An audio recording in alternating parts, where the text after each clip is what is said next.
Millionaire widow seen with her gardener. The headline read, "She felt shame, anger, and an old familiar fear." Still, she went looking for Miguel among the rose bushes. He was kneeling, calmly trimming branches. When he saw her, he stood up, wiping his hands. "Ms. Isabella, is something wrong?" he asked quietly.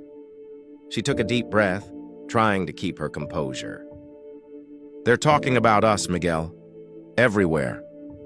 He frowned, but he didn't look surprised.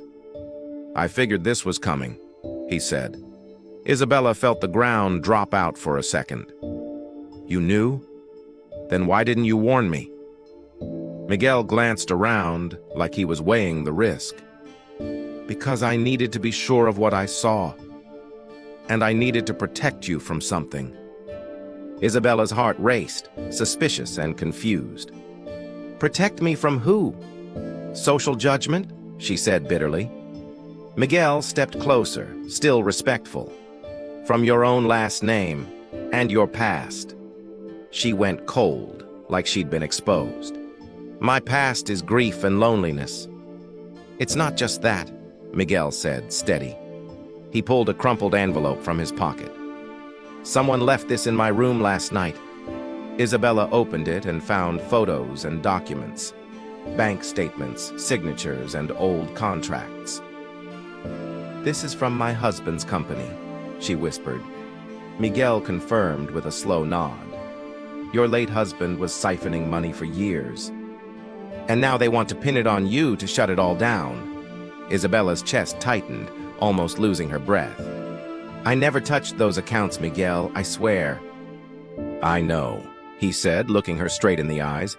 "That's why I stayed, watched, and gathered proof." Isabella trembled, unsure whether to trust him. "Who are you, really?" she asked. Miguel inhaled like he was choosing to drop the mask. "My full name is Miguel Carvalho Mendez. I'm a rural auditor and a property manager.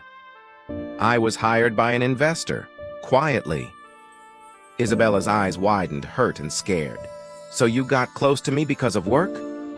Miguel lowered his head like it pained him. "At first, I only wanted the truth. But then I saw you, alone behind all that luxury.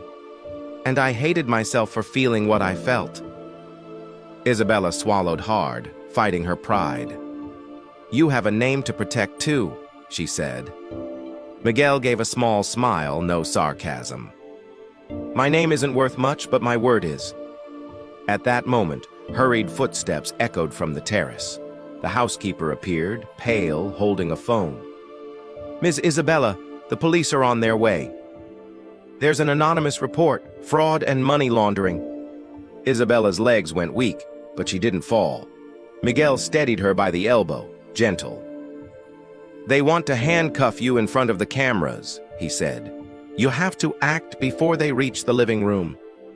Isabella lifted her chin, finding her strength again. "Then, we tell the truth. Right here, right now." They walked into the mansion side by side. In the office, Miguel plugged a flash drive into the computer, screens filled with spreadsheets, emails, and recordings. "I documented everything, names, dates, transfers, and shell accounts." Isabella recognized the accountant and two high-profile lawyers. "They turned my grief into a business," she murmured. The doorbell rang, followed by voices at the gate. Miguel shut the laptop and grabbed the folder. "I'll speak to them, but you're coming with me." Isabella hesitated, then nodded, breathing deep. In the foyer, the doors opened to flashes and sirens. A detective said, "Ms. Fontanelle, come with us." Isabella replied, "I will, along with my attorney." Miguel handed over the folder. "Here's the full proof." The detective flipped through it, and his expression changed. "This is big," he said, calling for backup. One of the named lawyers tried to step in, acting calm. Miguel pointed. "That man doesn't get near her." The detective grabbed the lawyer by the arm. "Sir, you're being detained for investigation." Isabella pressed a hand to her chest, shaking with relief. When it finally settled, She looked at Miguel in silence. "You could have left and stayed out of this," she said. Miguel answered, "I couldn't have abandoned you." Isabella felt a courage she'd never had before.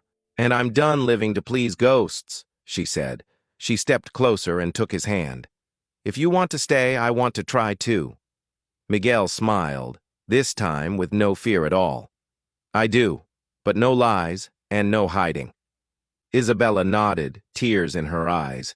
"Then stay, Miguel, and let's start the right way." And for the first time, the mansion felt alive.